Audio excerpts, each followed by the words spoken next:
Okay, I'm going to come to my own show.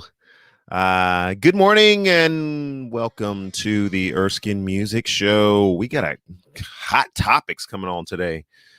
As you guys know, I sit down over the weekend. We do whatever the Lord has for us to do, whether it's house church or whether it's going out and playing in different venues. And then for the first couple of days of the week, I just kind of see what is kind of settling in people's minds, what's going on in people's hearts. And then we try to address that on our Wednesday show. Thursday show, we have a guest. Although tomorrow we will not have a guest on the Thursday show because we may have several guests coming on the Thursday show due to the fact that I'm going to be co-hosting on Moody Radio, 98.7, 1200 AM, and another call number that I can't remember right now. But going to be definitely there tomorrow and just sharing the morning with Don from the Don and Steve Morning Show. Looking forward to that experience and getting into some hot topics for the day.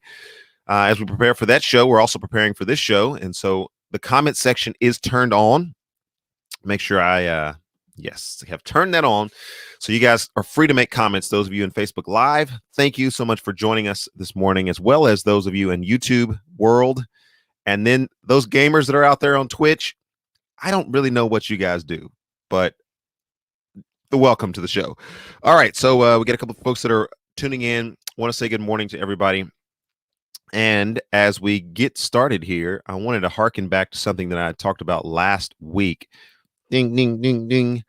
Got an opportunity to engage in a ministry called Project Connect. If you've not heard about this ministry or know about this ministry, they're here in the Nashville area.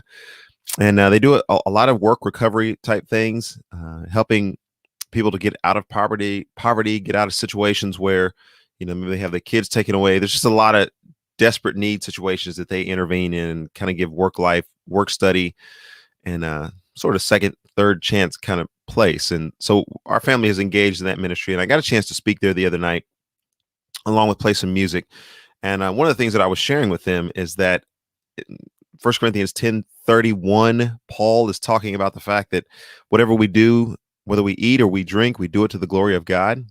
And I wanted to make sure that I remembered that this morning for our audience, just to simply say that God is working some things out in our life. And as he's working those things out, we often have an opportunity in this new renaissance to be a part of some incredible things that are happening in terms of the creative spaces that are out there. I know there's a lot of people who are just like, there's too much technology. There's too much things that are going on. And, if that is true in one regard. We should be aware of all the different things that are going on, monitoring, but not super hyper vigilant about that to the point where it paralyzes us. So be aware, but don't be paralyzed. But there's sort of this new renaissance that's going on with YouTube and social media influencers popping up all over the place who are doing extremely well, who are finding excellent sources of income and doing what it is that I'm doing here today. Not that I'm finding excellent sources of income. In fact, I need to put that PayPal link up there. So can we find some excellent sources of subscribe to this and we'll try to find some excellent sources of income. But no, I don't necessarily do it for the income, because I do the bulk of my income comes from traveling music artist, hence the Erskin Music Show. But just simply all that to simply say that with all of the opportunities that are out there, we should be looking at this from the standpoint that there's no JV Christians that are out there. This is the second team. And God, he's really only using the people who are on big stages. No, it's not like that anymore. The ground has shifted, the Renaissance has happened, and there's more people who are influenced in this space than there are, I would dare say, or as much from people who have the traditional platforms that are out there. And so I just wanted to make you guys aware of that. When I say that, whatever we do to the glory of God. Hopefully you are using whatever platform God has given you and whatever influence God is giving you to be able to impact and to shape lives and hearts and legacies around you. Chester, so good to see your name pop up there this morning. And thank you so much for also recognize you're creative. And Chester, you're going to be on the show here very soon. And so we're excited about your soon coming to the show. We're going to talk all things creative with Chester Goad, who's going to be coming on the show. Chester Sharp was a guy that I played in the band with. I like that guy. Chester Sharp, if you're out there, I like you too. In fact, I don't know that I've ever met a guy named Chester that I didn't like. So Chester Sharp and I were in the band. Chester Goad and I have been at some creative conferences together, and he's going to come and share just a wealth of things that he's involved in. And similar to myself, you'll appreciate this, Chester, if you're still having an opportunity to listen at this point. But I auditioned for two scripts yesterday, two auditions yesterday, and they were both various commercials that are going to be airing, 2-year cycle. I can't say what they were for. You understand that. But some pretty big, some pretty cool things. And, the whole audition process, if you missed any of Misty Griggs' interview last week, that was very eye-opening for those that are in the entertainment industry, or so you think you want to be in the entertainment industry. Just the amount of stuff that you need to, it's good to have natural talent. That helps. But it's also good to recognize that, man, you got to do some training. You got to put in the work of the acting school. You got to put in some time and some energy and some effort. It's just not an overnight thing. And then even when you audition, you might audition.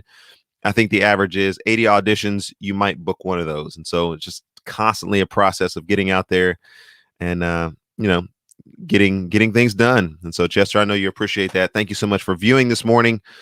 Let's do this. This is the Erskin Music Show. I won't put the music in the front, but I will just tell you guys simply be in prayer, because this week I'm actually traveling with my band to Pennsylvania. I'm going to be taking part in a conference that we're there with Nick Ripken, and just wonderful ministry and wonderful opportunity. Looking forward to having the 5-piece band with me this week. And we don't always get a chance to travel together. In fact, this is the first configuration of this band that we've actually had an opportunity to travel together. So hopefully, if you're out there in some spaces where you're just like, hey, I need you and your band to come, that's great. If you're just like, hey, I need you to come, that's great. Whatever we can do to serve you guys in Erskin music, we certainly want to do that. Now, this is crazy because the camera that I'm looking at right here and the way that the orientation looks on the screen are two different things. It's kind of funny to me. It looks like it's chopping my hair off, and that's the last thing I want to have happen on this show is my hair to get chopped off. We can't do that. So essentially, the view that I'm seeing looks like this. The view that you guys are seeing, obviously not seeing anymore since my thing is disconnected. So what I'm wondering is, can you guys still hear me when it's disconnected like this? I'm using the free version of this camera, so we'll just do this for a second. We'll do this. Okay. Yeah. So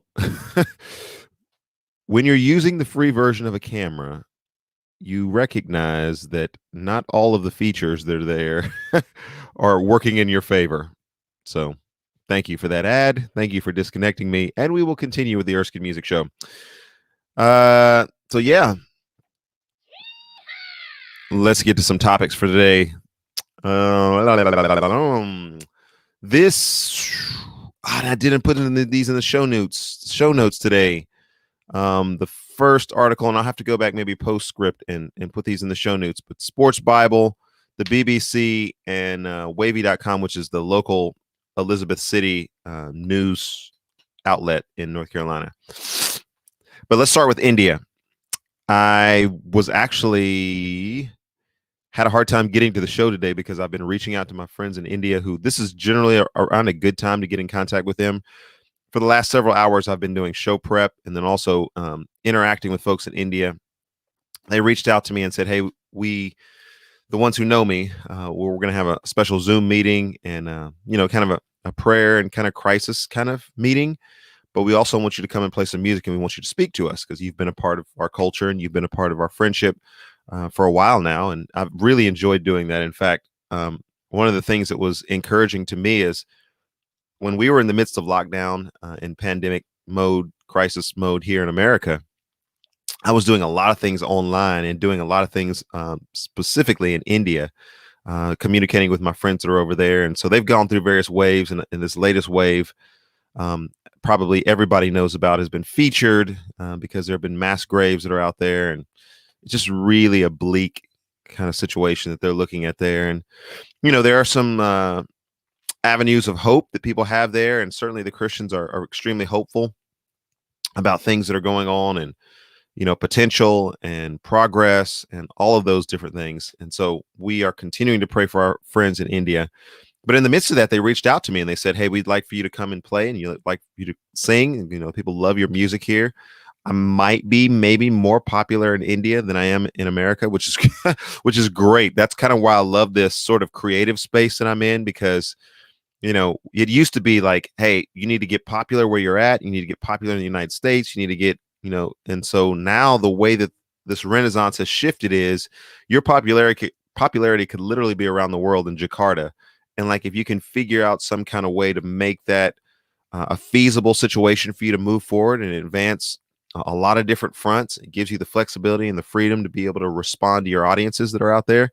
And so, yeah, Saturday morning, about 6 o'clock in the morning, kind of apologize.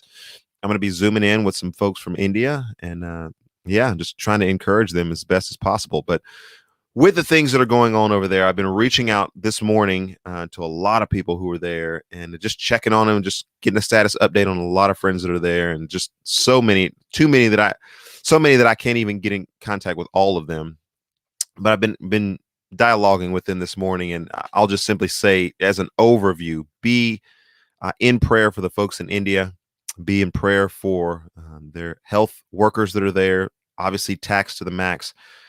With the population being what it is in India, it's just impossible that all of them would be able to be in a hospital. And so there's people who are literally dying and have no treatment. And so just a lot of prayer requests and prayer needs in India right now.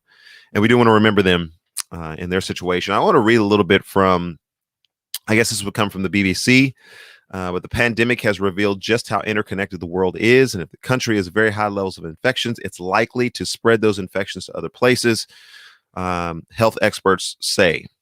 As of Wednesday morning, 894 people have died in India. And the only thing I have to say about some of the figures that the World Health Organization is putting out there is those aren't close.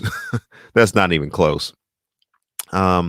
There's way more people who have died in India, and I don't think probably for the next couple of years will they be able to account for the number of people who have died and are in serious health concerns there. And so I think you estimate probably 2/3 on the low side. You may just have 1/3 of the evidence that's there, but I think it's probably 2/3 more in India just because of the situation that's there. I was going to lunch with a friend yesterday, and we were talking about sort of the situation that they find themselves in, and they were kind of asking, why, maybe we could do this, or maybe we need to do that, or here's how this might help. And I'm like, hey, if you've never been to India before, it's really kind of difficult to assess from our vantage point what things are like in India. For instance, I live in Tennessee.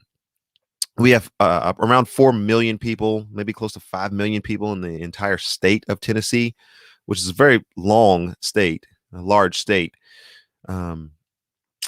In the city that we were stationed in India, there were 15 million people. And it was roughly the size of about Nashville, maybe a little bit bigger than Nashville. And so with that kind of population density, it's just really difficult to say, oh, yeah, we'll just simply do this. Or, there's no simply anything in India. And you recognize that being over there. And so just continue to pray for those people. So I'll continue reading from the BBC article. The pandemic has revealed just how interconnected the world is. Even with travel restrictions, multiple tests, and quarantines, infections can still leak out, and travelers from somewhere else can spread the virus very rapidly. They have a higher chance of taking it to other people. As recent flight from New Delhi and Hong Kong, about 50 passengers tested positive for COVID-19. Scenes outside the hospital in Delhi were desperate as people were dying without getting treatment they needed. There's another concern: India's high infection rates and variants. And so that's kind of the situation that we find ourselves in India. As I said before, we could be praying for them, obviously. But it does bring about something that I wanted to ask you guys on the show and wanted to talk to you about a little bit today. But how do you see the world in terms of how interconnected that we are? And I know that sometimes in America, we flow from task to task, and we're doing one thing headed to the next thing, da da da da, da, and it doesn't seem like there's all that connection even with our neighbors. I mean, we can pass by our neighbors, right? Like our neighbors, they're right next door to us, and we see them, we wave, they come in, we do their thing. Every once in a while we talk, and so it doesn't even seem like we're connected with our neighbor next door or across the street. And yet, in a certain way, when it comes to pandemics and the way that viruses spread and how that affects economies and how that affects um, travel and just the whole gridlock of, or blockchain, if you will, of how people are connected in this world. How do you guys sense that? And I guess, what is you guys' response to the fact that we could probably, in reference to a pandemic, be thinking a lot more globally? I know there's a lot of good people who have helped it, or have reached out and said, hey, here's how we in America can help them. But I don't know if we American guys recognize how interconnected we are, especially with India. You think about some of the back end and technological aspects of what goes on in society. A lot of the technology and service tech industry is either located in India or is hired from India. And yeah, that gives an opportunity for some remote access. But yeah, so just we're connected with them whether we know it or not. A lot of our quality service, a lot of our service industry, a lot of our back end technology is either developed by or maintained by folks from India. And there's just a really real connection there, especially even in government. We talk about other democracies in the world. India would be one such place. And so, yeah, there's just a lot of connection that we have with India. But I mean, it's not just India. As the article was talking about in the BBC, Delhi, Hong Kong, Delhi is India, but Hong Kong is not. Nepal, where we've got some friends there as well, close friends, and other places in the world, Africa, Thailand, Malaysia, Cambodia, as I've read about different places and things that are going on there, are all having to deal with a global pandemic. Since you guys are not chopping it up on the comment section, I'll keep talking on a point here that I think is one concern of mine, and that is we still have, and I want to be candid about this, we still have a sense here in America, because of our distrust of government, because of our distrust of the healthcare industry, because of our distrust of, I don't remember what in America do we trust these days? We don't trust the police. We don't trust healthcare, at least healthcare officials. We don't trust pastors. We don't trust government officials. And man, these articles are these things are popping up today a lot. All right. All right. All right. All right. All right. All right. All right. Thanks. Appreciate that. It's throwing me off my game.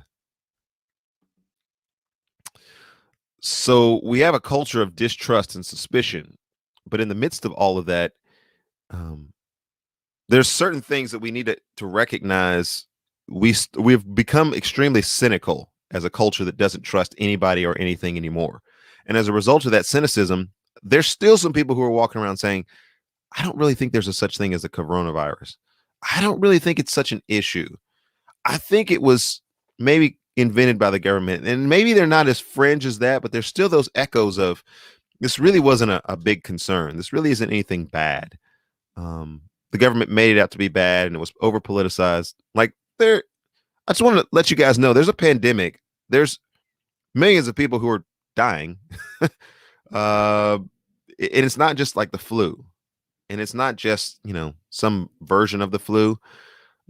Recognizing the fact that yes, there could be some circumstances that are different about this that we've not dealt with before, but that's what makes it a pandemic, and that's what makes it novel coronavirus. And so, man, maybe as Christians we might need to just kind of tap the brakes on all of our medical expertise that's going on out there, because a lot of that cynicism causes us to be like, oh man, just get over it, India. Oh man, come on, man, can't y'all just get some more vitamin D? I mean, just go outside. Coronavirus is going to go away. I mean, can't y'all just, and so there's kind of a little hint of that attitude that I've seen pop up from time to time. And it confuses me a little bit, but in another regard, since I'm American and I totally get it. I totally get it. Like we're like this. All right. I don't know how we got like this, but if we be honest, somewhere along the chain, Christians in this country got really cynical and then we got goofy.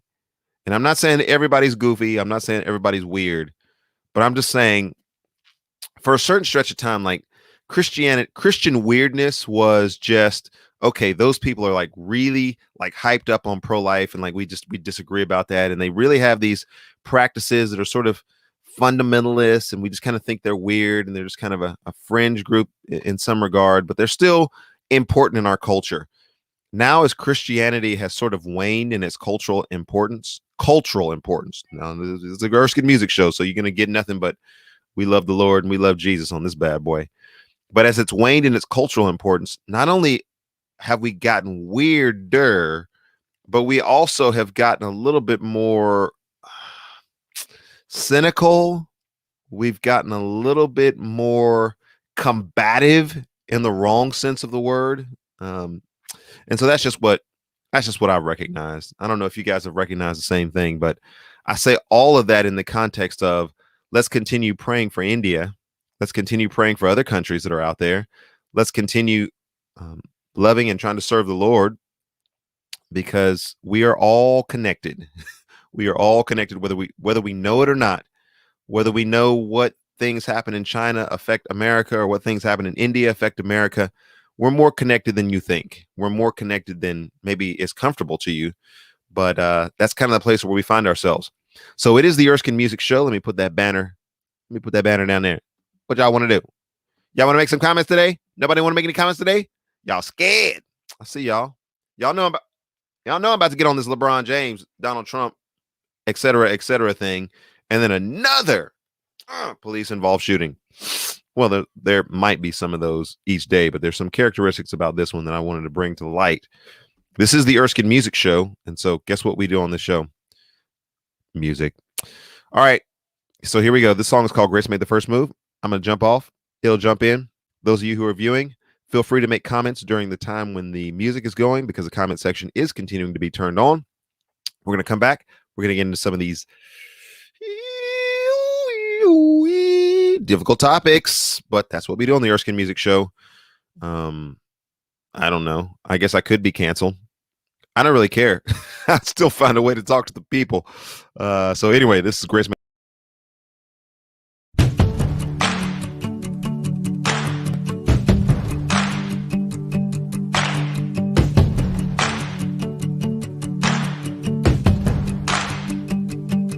I'm a self-made man with my well-laid plans, and I was taught to do it on my own. But I've tried and failed, and I've been derailed. From dust you picked me up, and now I know.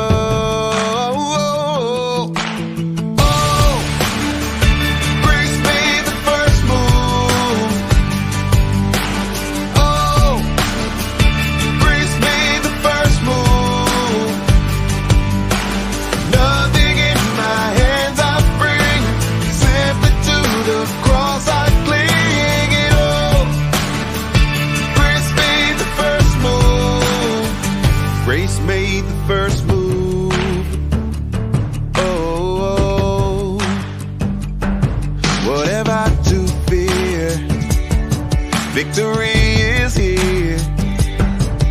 It overwhelms my worn and weary soul. Nothing I could earn, what I don't deserve. 'Cause love is overcome and made me whole. Oh, grace made the first move. Oh,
All right, we're back there, and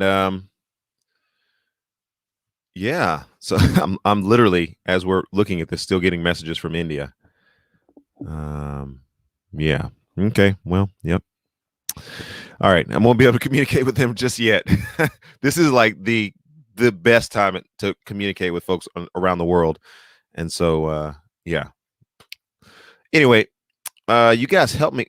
What is the what is the first name of this gentleman who was shot in North Carolina? I have Brown because I'm reading this from the who is this report from? This is the North Carolina Elizabeth City local report. And so I decided not to use the national syndicates on this because I don't know. You guys know how that is. There's sometimes a little bit of spin involved in these stories. What? Spin in the media? What? So I figured I would get just the facts as it relates to the local media that's there. Um, Brown, 42-year-old, was shot and killed by deputies last Wednesday during an execution of a search warrant. Man, I could continue to go on and write. I kind of chop this article up a little bit because here's what's one thing that I'm concerned about. Media, people jump on the media. And as a person who has a journalism kind of degree, public relations, communications, I get it. There's a responsibility of the media to report accurately and to report, I guess, in some sense, fairly. Kind of becomes a fourth arm of government, if you will, in the ability to expose some things that are going on there. And I totally get that. And I think that's totally necessary that the media respond that way, the media be accountable in that way. I lament to some degree when I see bad reporting because I recognize that I was not able to get away with that sort of thing. I definitely had to be held accountable for the things that I was writing and the things that I was saying and the things that I was doing. And so, man, what are we doing here? Camera craziness today.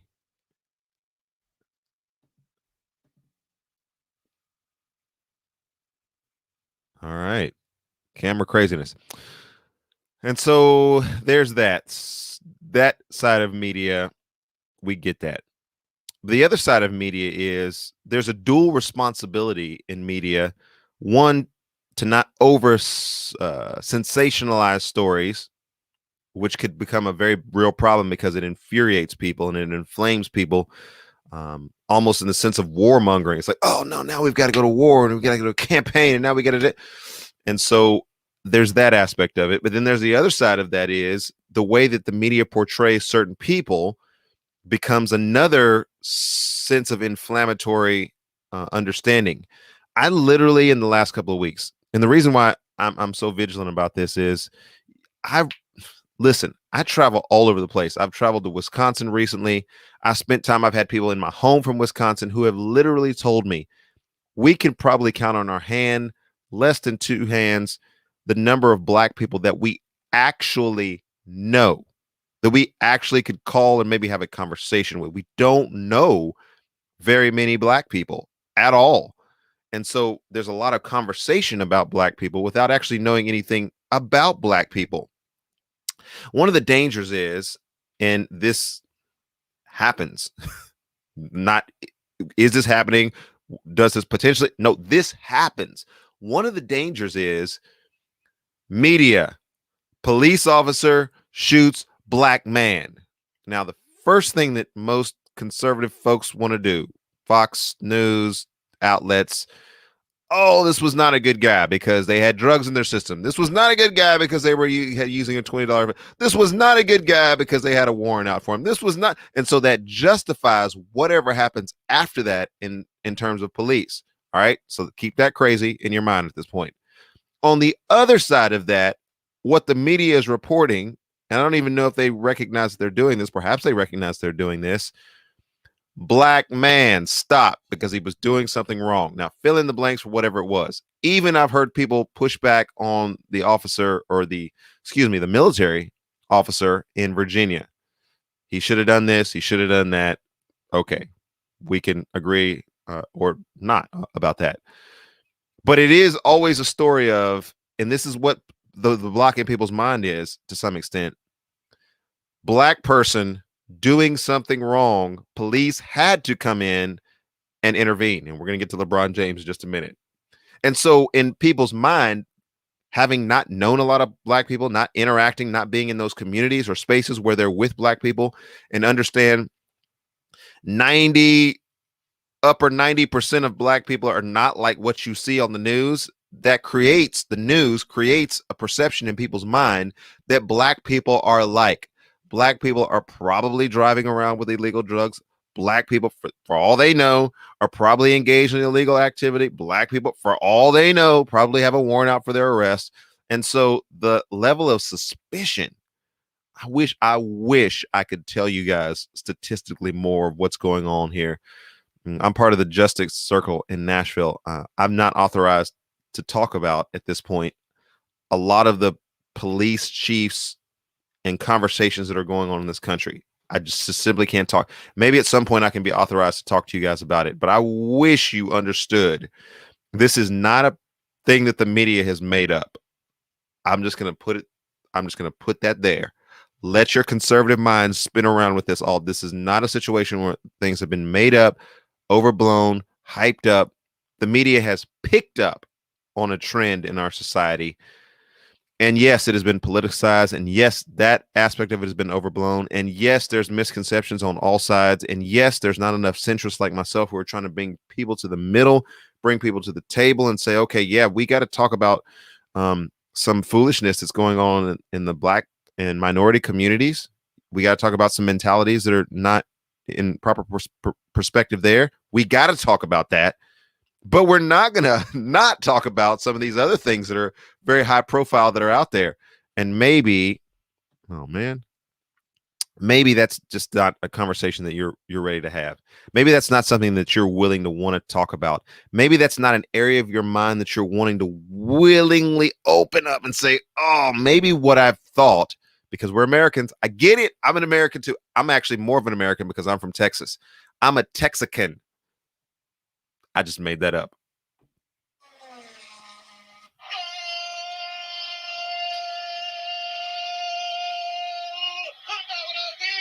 All right. So I'm a Texican. So I'm like super American and Texan. But I get it, man. Nobody wants to have their worldview challenged, and we're all right about everything, and we all know everything, and we all, yes, so that's the American way. I get it. I get it. Come on. You're out there, you're thinking, I already know what's wrong with black people.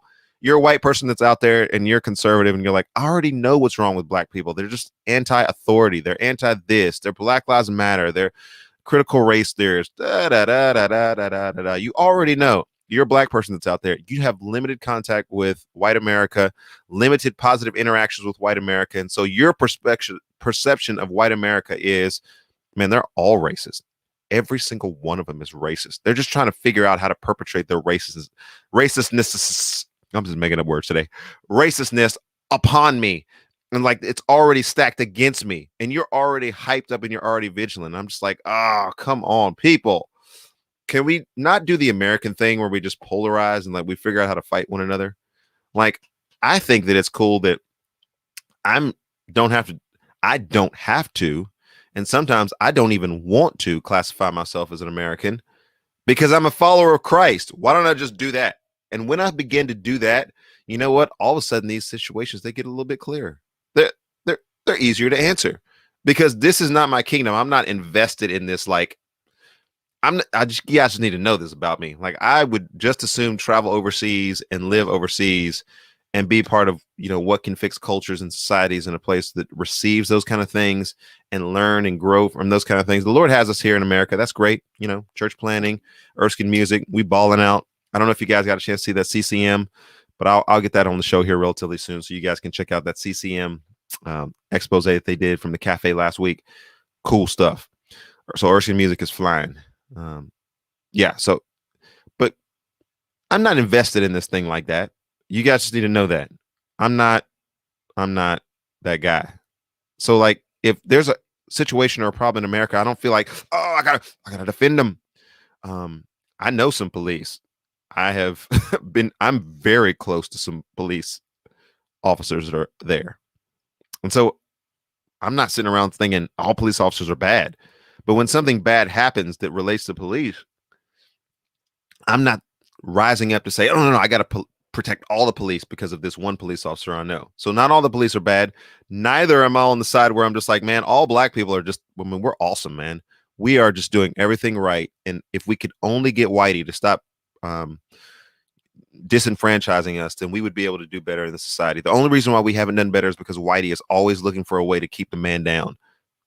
Why would I say stupid stuff like that? I mean, that is literally stupid.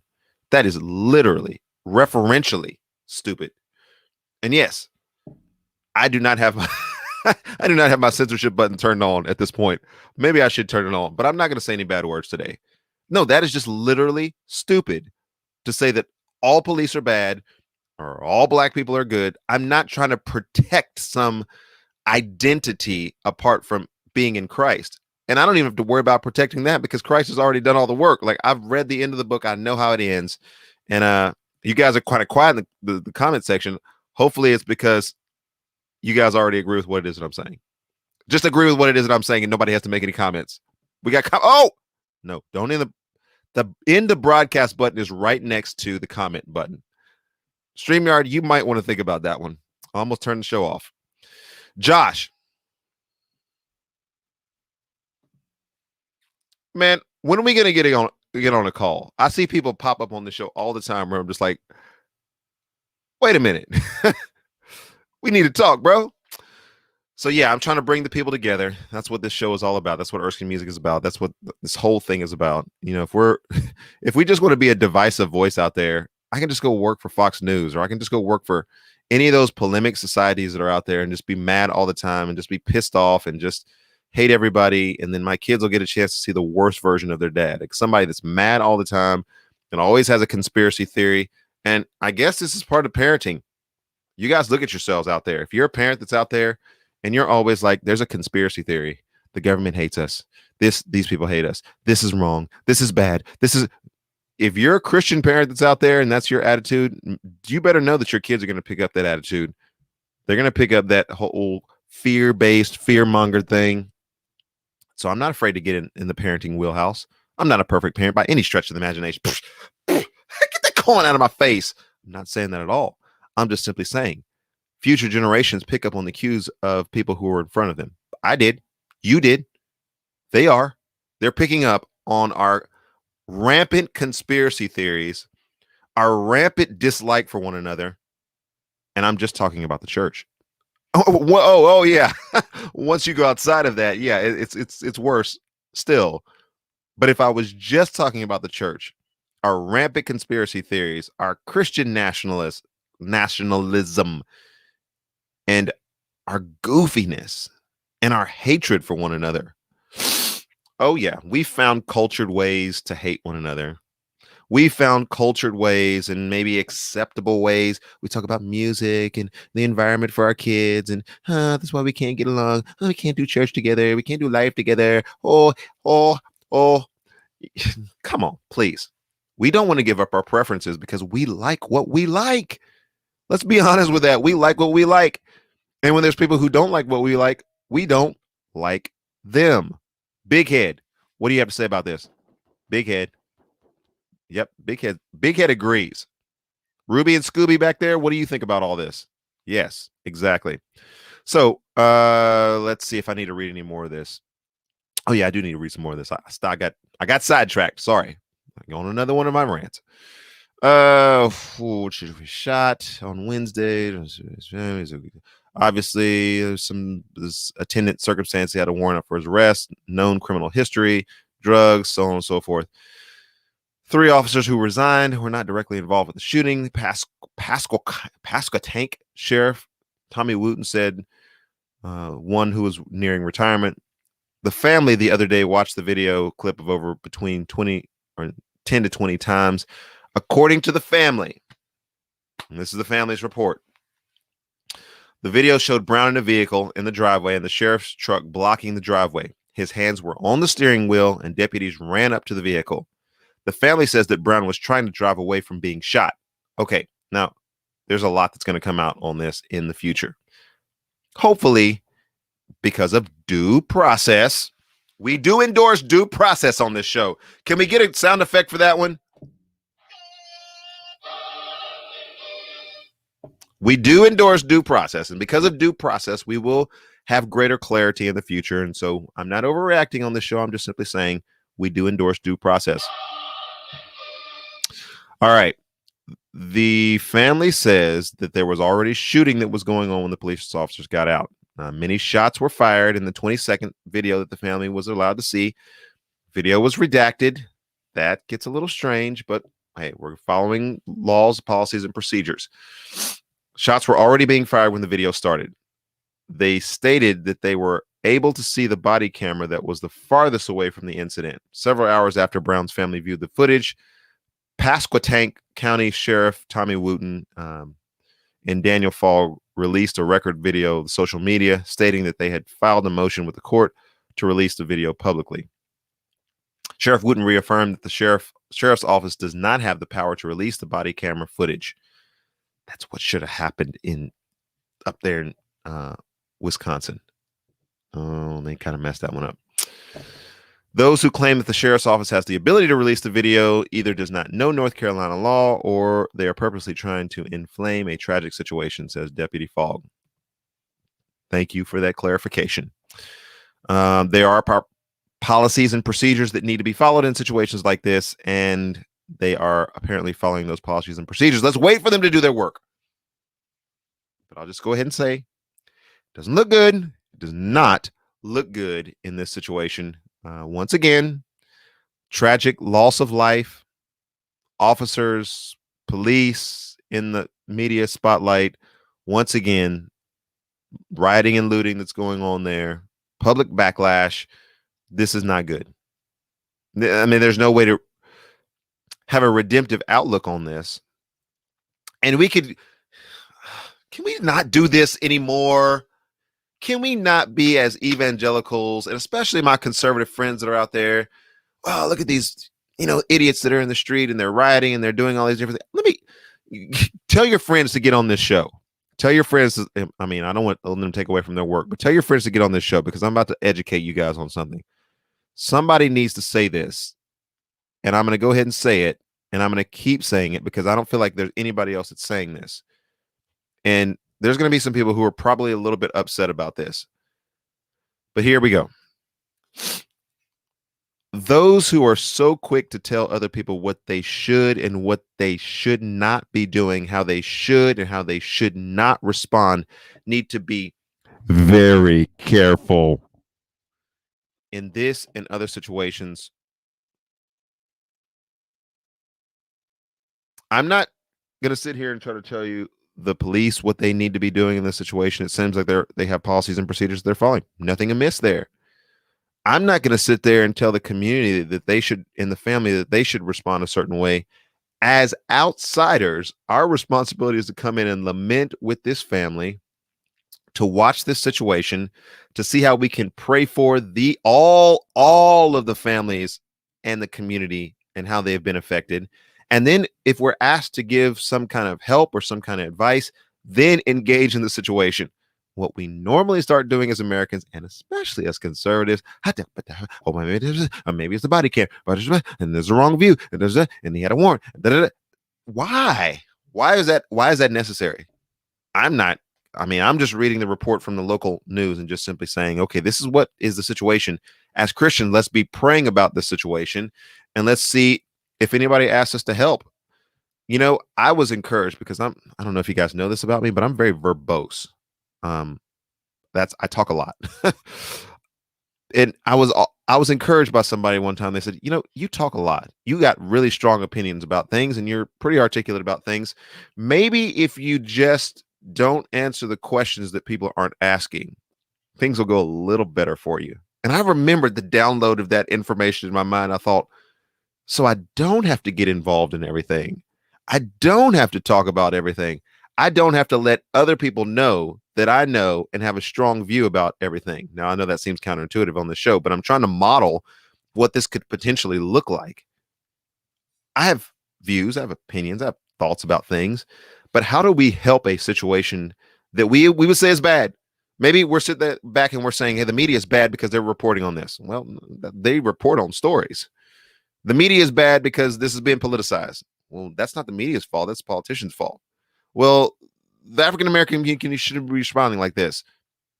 Well, that's not the media's fault either. and so there's a lot of things that we're hyped up, and these people should be in there. But what should we be doing?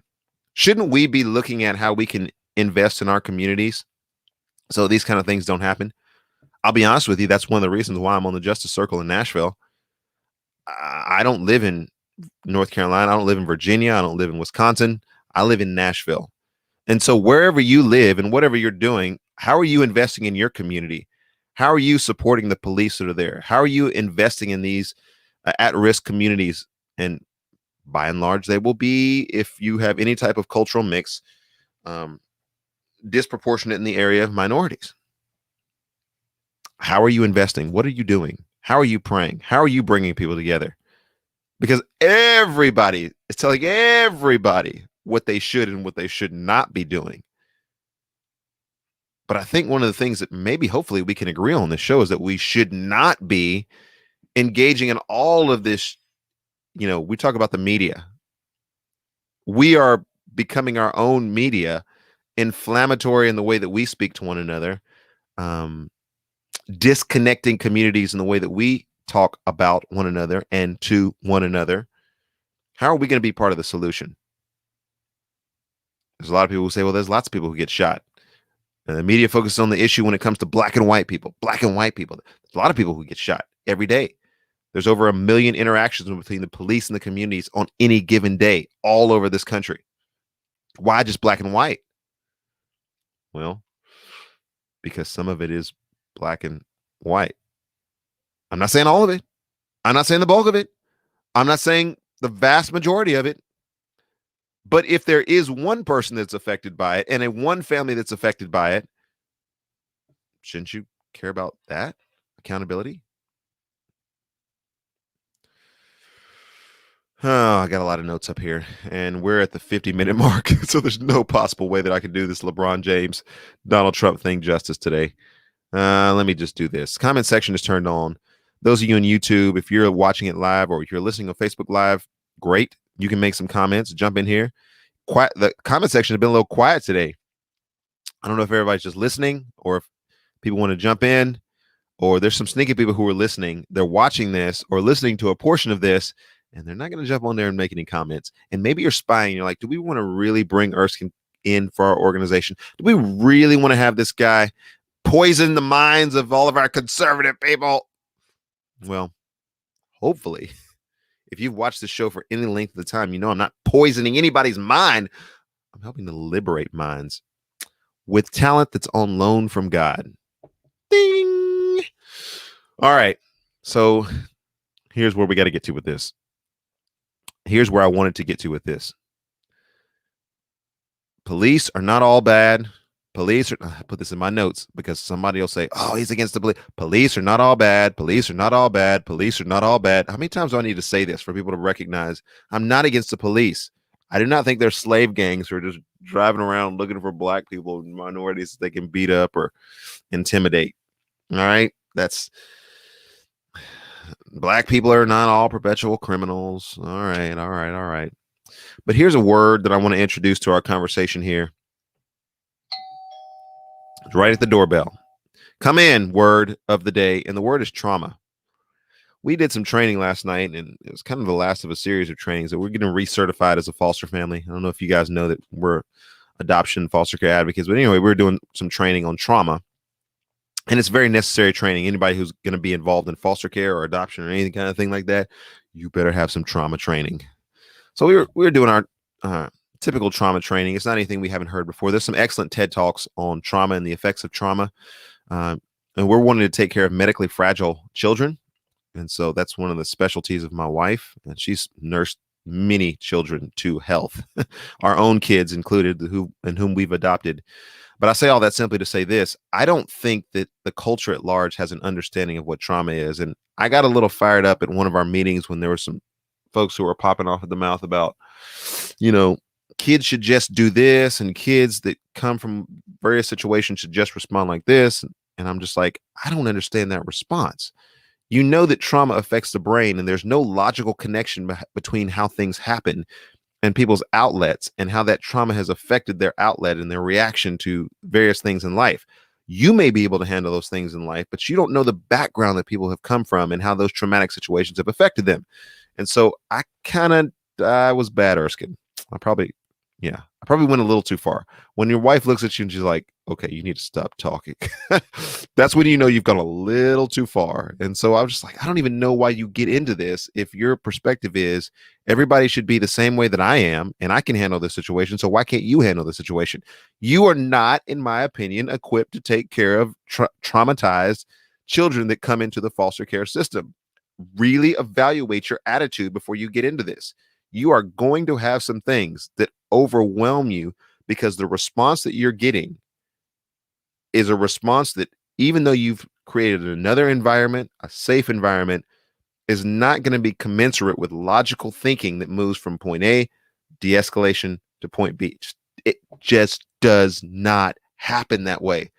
And if you're thinking of foster care and adoption as being this bed of roses and everybody just loves you and these kids just come to you every day and they just grab your arm, just thank you so much for bringing me here. I was in a desperate situation and now sounds of beauty here and such harmony. Okay, the button is there just in case I get crazy, because I know I'm one step from stupid on this point. But you don't, like, I wish everybody did foster care. Like, if as Christians, it's an embarrassment that we have as many people in the foster care system with as many good homes as we have. But I'm coming to the realization that based on the Christians that I know, not everybody should be doing foster care. Judgmental, attitudinal, selfish is the mentality of a lot that I get, who will not open up their homes. They're not going to open. They're not going to mentor that. Hey, school to prison pipeline doesn't exist. I don't know how those kids, what that's going to happen if they can't learn how to read. I don't know. We'll build prisons for them. Like, the attitudes that I get from Christians is just, I cannot. There's a lot. None. Hear me say, I roll with folks who are actually doers in this world. They get things done because they love Jesus and they love other people, love God and love people. But I know the attitude is that those who are leaders have a hard time catalyzing other groups because people don't want to get out of their comfort zone.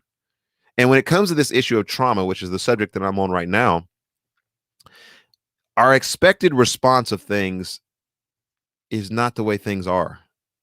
You need to recognize that Black people, hopefully there's still some people who are watching this, but Black people in this country and a lot of communities where there's been an adversarial relationship between the community and police have been traumatized by the police. So you're like, why would you ever run away from the police?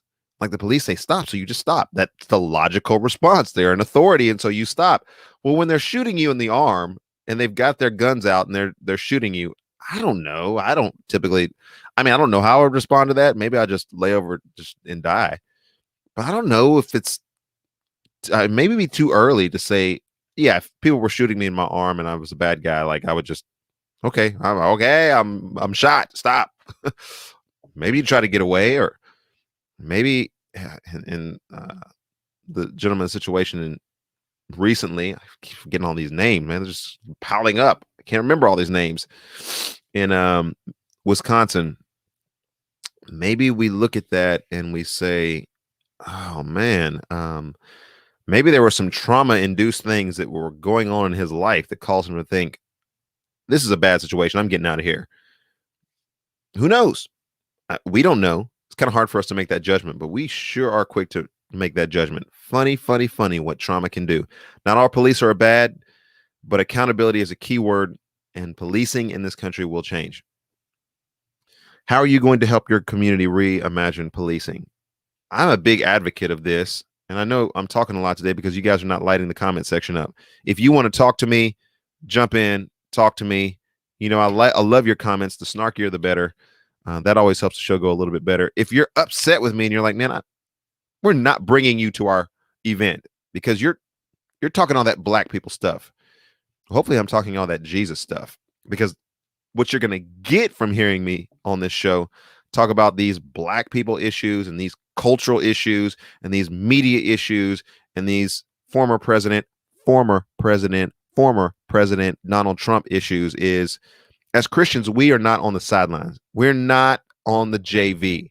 So you might be more influential than the lazy, oh man, I almost said a bad word, lazy pastor who was hoping that open the doors up, people come in, I'm going to get my salary, not going to really engage the community as long as I've got people who are here. I got to focus on my flock. We can't be worried about all that outside stuff. We're just going to cover the wagons here and have a happy society. Lazy pastors, lazy. So you might be more influential in actually impacting change in your community than your pastors are, because you're willing to work at those after school programs. You're willing to mentor. You're willing to drive a bus. You're willing to interact with kids. You're willing to stop this school to prison pipeline that's going on. You're willing to help mentor some kids, tutor some kids, foster some kids, and you're part of the actual solution that's out there. And so I'm trying to get the grassroots movement going among the people that will say, you know what? They're got an area of influence, but this is, what am I, chopped liver? What am I, JV? No, yeah, I'm an important part of this whole thing. I'm not just going to sit there and talk about people. I'm going to go and talk to people. That's a big point for me on this show. And the reason why I do this show is because I'm literally trying to engage people to say, if Erskin can do this with his platform, this is not rocket science. I can't even get my camera to stay on because I'm using the free version of this thing. So this is not rocket science. This is not, you don't look at the settings and be like, oh, that's amazing. I can never do anything like that. You're like, how does he get anything done with that? I can definitely do that and more. So if you're a creator and this is a space that you can inhabit, man, we're getting buried in the algorithms by all this other nonsense that people are putting up on YouTube. So why don't we put some Christian content that's out there? Why don't we put some challenging and engaging content that's out there? If you're in your community and you're like, hey, you know what, I can serve in this way. If you're in your community and you're like, all right, policing is going to change, and the interaction between the community and what needs to happen with policing is going to change. It is changing. It is going to change. But maybe I can be a part of this liaison group that interacts with some of these things so that we don't have more people that are getting shot. We don't have more people that are engaging in the community in dangerous ways, in inflammatory ways. So maybe that's you. How do you help in this situation? How do you? There's approximately at this point 3 earballs. See how I did that? I'm a wordsmith. There are 3 earballs listening. And so I guess that would be 6 earballs. 6 earballs that are listening at this exact moment right now. There are many who are going to come back later on and watch the show. Some perhaps even from India, because I'm talking about India today. And yeah, we love you guys out there. But for all you earballs that are out there listening, how do you impact and change your community? What are you going to do? Faith without works is dead. All right, I'm over time. LeBron James versus Donald Trump.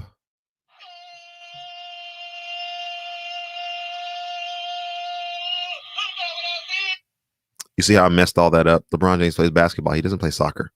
And Donald Trump, he plays golf. He doesn't play soccer. So I completely just messed that up. So what we're going to do is we're going to come back tomorrow, since we're already over time on this show. This show goes by so fast. I need to figure out a different format for this show, because I do the devotion, come in, early monologue, joke, lighthearted, devotion, a little bit more serious, some Erskin music, topics for the day. Once you guys start firing up this comment section, ooh, man, we're going to run out of time quickly. And so maybe I need to figure out a different format. Maybe I only do 2 topics a day. Maybe I do a topic of the day and then figure out how to do this thing, because I would really like the comment section to start chirping in. And if you guys don't like what it is that I'm saying, let's talk about it. That's okay. Cancel culture is a very real thing, but I don't know if you can cancel somebody that doesn't really have anything that you can take away. We're going to take your kids. Oh, no, you're not. We're going to take your large viewership from Facebook. What's not? We're going to take your opportunities to play this event. Okay, that clears up my schedule, so now I can plan another event. Oh, I don't know. I don't know how you cancel somebody like myself. I guess you have to have a certain platform in order to be canceled. So anyway, I got to pop off here. Like I said, I'll be on Moody Radio tomorrow. Um, you'll get the best of that format. It's actually quite fun. Those 3 hours I'm going to be on the radio from 6 a.m. to 9 a.m. Guess that'd be 7 to 10 a.m. if you're on Eastern Standard Time for the folks up in Michigan who are tuning in. Arnell, Hippolito, Hippolito. It's good to see you. And yeah, so I'll be there tomorrow. You'll hear Don and I chirping about various things that are going on. And, I'll be on my best behavior as always when I'm doing public radio. Very professional. Hopefully this show has an air of professionality to it, but also hopefully this show has a sense of realness and rawness there. I don't try to hold anything back. Big Head and I are, we're excited to be able to do this show. And Ruby and Scooby in the back there, they're excited to be on the show. So you put yourself on the show, and we will certainly look forward to hearing, like he says, ultimate cancel culture, cancel sin, and no one can cancel what he did. All right. So there's that. So yeah, we'll drop off here today. And it's been good topics for today. Hopefully you guys will continue to interact in some space where we can continue these conversations that are going. Hopefully there's some things that you guys are thinking about. Again, you can reach me rather easily. Some police officers have, especially when we did the defund the police episode. Not that we were advocating defund the police, but that was the topic. And I know a lot of police officers were chiming in on that. And if there's some information that you think that I missed today, obviously I can't even get the names of the people right or keep the camera on. So there's a lot that I missed today. But if there's anything that we still need to cover again tomorrow, be sure to drop that in a comment section, or you can direct message me. Don't try to slide in my DM. OJ Simpson with the. Okay, sorry. Jump into these hip hop forays from time to time. So yeah, tomorrow we'll unpack LeBron James versus Donald Trump. That'll be the one topic. And then I'll have a couple of guests who pop their head in, say a little bit for the people, and then hopefully we can get a little bit more interaction tomorrow on the show. I'll talk less if you'll talk more. This has been the Erskin Music Show. Scrolling down there at the bottom if you need any information about who we are. But we out.